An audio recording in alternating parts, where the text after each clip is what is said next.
আশা করছি আপনারা সবাই ভালো আছেন। আজকে আবারই আপনাদের মাঝে নতুন একটা রেসিপি নিয়ে আসলাম। রেসিপিটা হলো শসা ভাজি। তা আপনারা কি বলেন কমেন্ট করে জানাবেন। আমরা কই হুসা, কেউ বলে তিওয়া। তো দেখেন এখন আমি এই হুসা খেতে গেতেছি। এখন আমাদের এখানে প্রচুর বৃষ্টি, যার জন্য হুসা এরকম করে হুসা গাছটা মরতাছে। আমরা সবগুলো হুসা উঠায় বাজারে পাঠাইছি, তার জন্য এরকম এখন ছোট সাইজের হুসা আছে। আর এরকম সাইজের হুসাটা ভাজি বানালে দারুণ টেস্টি লাগে। তাই এই হুসাটা আমি এখন উঠাই নিব। আরো দেখি এর থেকে বড় সাইজ যদি পাওয়া যায় নিব।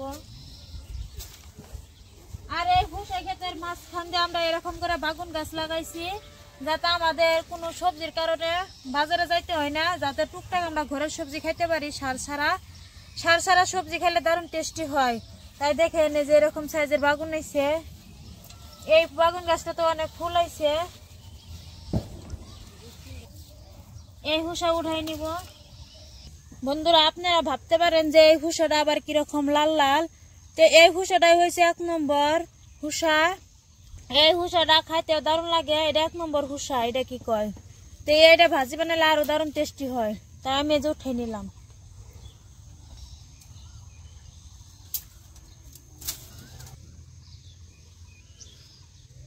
আমি পরিমাণ মতন হুসা উঠাই নিছি, আমার এখানে হলে হব। এখন আমি কয়টা কাঁচা লঙ্কা উঠাই নিব। অনেক কাঁচা লঙ্কা হয়েছে,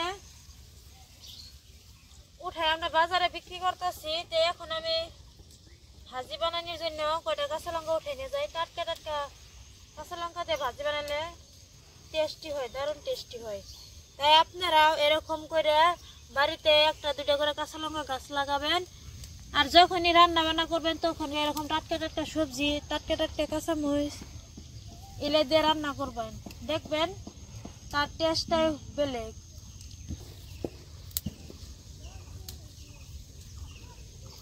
অনেক ফুল আইছে।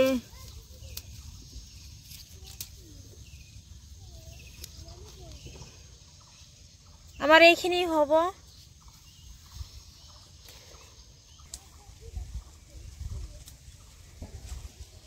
এই যে বন্ধুরা দেখেন কত সুন্দর পুটল হয়েছে। এই পুটলটা হয়েছে জহা পুটল, খুব সেন্ট করে জহা জহা। রান্না করলে খাইতেও দারুণ টেস্টি হয়। আর এই যে দেখেন কল্যা গাছ, আপনারা কি বলেন কমেন্ট করে জানাবেন। কেউ বলে কল্যা, কেউ বলে করলা।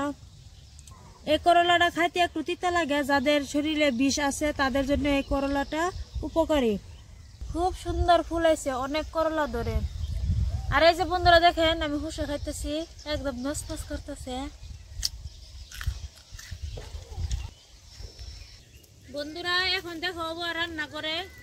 এখন আমি চলে যেতেছি রান্না করে।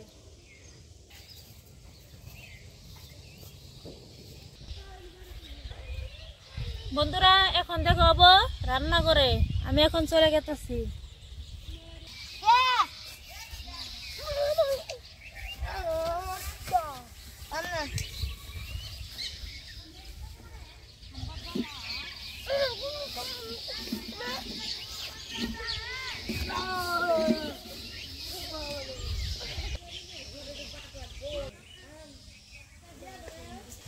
আমরা এই কাঁচা লঙ্কা পাকা গুলো উঠে আমরা এই যে এরকম করে রোদ্রে শুকাইতেছি। রোদ্রে শুকালে এই মরিচটা হবো একদম শুকনো লঙ্কা। আজকে অত রোদ নাই, দেখেন আজকে বোতলটা একবারে খারাপ, তাই একটু বাতাস আছে, যার জন্য আমরা রোদে বাই করে দিচ্ছি।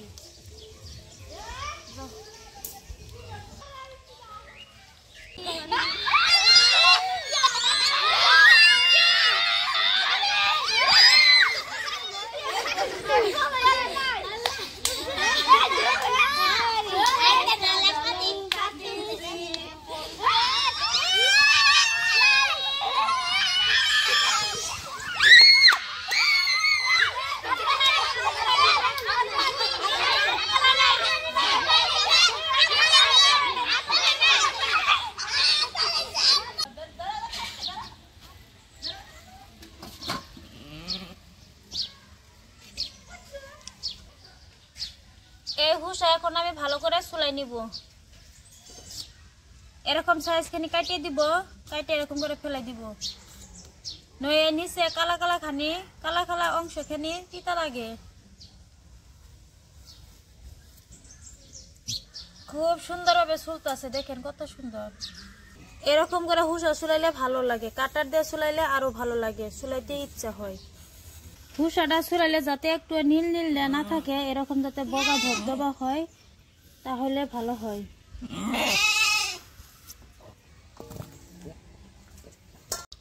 এরকম করে আমি পয়লে নিব। মেশিন দিয়ে পড়লে ভালো হয় না, একদম কেতকেতা হয়, যার জন্য হাত দিয়ে পয়লে নিলে ভালো হয়।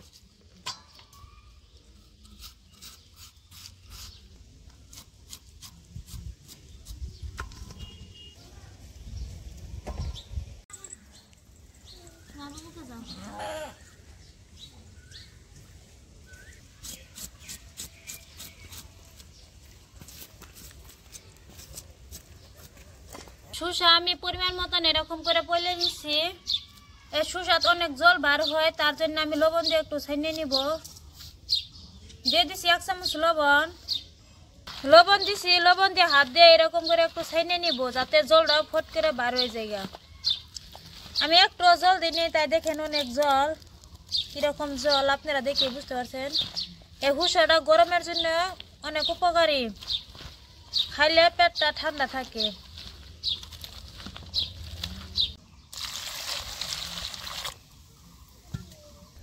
এরকম করে আমি জলটা চিপে নিব, যাতে একটু জল না থাকে।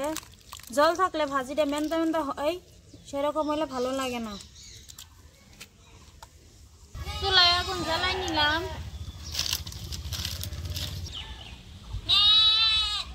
চুলায় আগুন জ্বালাই নিছি, এখন আমি কড়াইটা বসাই দিলাম। আমাদের এখানে প্রচুর বাতাস, যার জন্য দেখেন কিরকম করতেছে আগুন। কড়াই গরম হয়েছে, এখন দিব পরিমাণ মতন সরষের তেল। তেল গরম হয়েছে, এখন দিব গোটা জিরা। আর এখানে নিছি একটা মিডিয়াম সাইজের পেঁয়াজ কুচি করে কাটিয়ে নিছি, রসুন কুচি, আর নিছি কাঁচা লঙ্কা। এখন আমি দিয়ে দিব। সবকিছু আমি হালকা করে ভেজে নিব। সবকিছু হালকা করে ভেজে নিছি, এখন আমি হুসা দিয়ে দিব।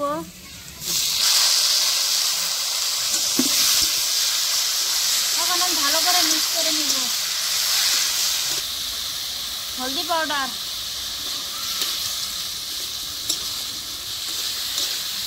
অল্প পরিমাণে ধনিয়া পাউডার আর জিরা পাউডার একসাথে মিক্স করে দিয়ে দিলাম। লবণ দিয়ে শসাটা আগেই মাখাইছিলাম, তার জন্য এখন অল্প পরিমাণে লবণ দিয়ে দিচ্ছি। অল্প পরিমাণে না দিলে আবার তিতা হইতে পারে। এখন আমি ভালো করে আবার একটু মিক্স করে নিব। আমি এই শসা ভাজিতে একটু জল ব্যবহার করি নি, আমি চিপে যেতে পারছি ততটুক জল ফেলে দিছি। তা দেখেন অনেক জল বার হইতেছে। এই জলটা আমরা শুকাই নিব, এই জলে শসাটা সিদ্ধ হয়ে যাবো।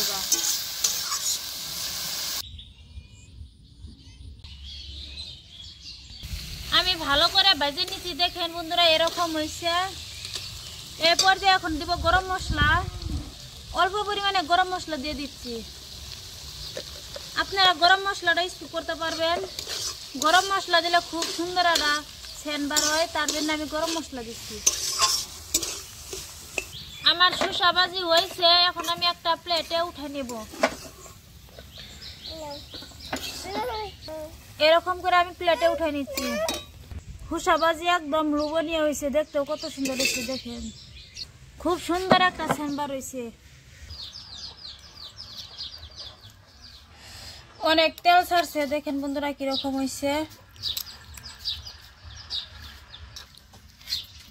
আর আছে মূলা দিয়ে আলু দিয়ে মাছ দিয়ে রাঁধেছিলাম, এটাও তো অনেক টেস্ট হয়। গরম গরম ভাতের সাথে শসা ভাজি খাইতে তো দারুণ টেস্টি লাগে। তাই আমি এখন খাই দেখি কিরকম হয়েছে। চিকচিক করতেছে, কত সুন্দর।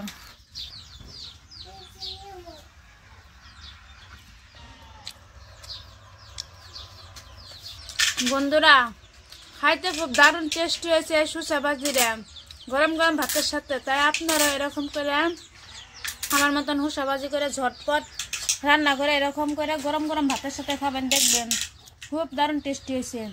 তাই আশা করছি আজকের এই ভিডিওটা আপনাদের কাছে অনেক অনেক ভালো লাগছে। প্লিজ ভালো লাগে থাকলে লাইক কমেন্ট শেয়ার সাবস্ক্রাইব করবেন। সবাই ভালো থাকবেন, সুস্থ থাকবেন। আল্লাহ হাফিজ।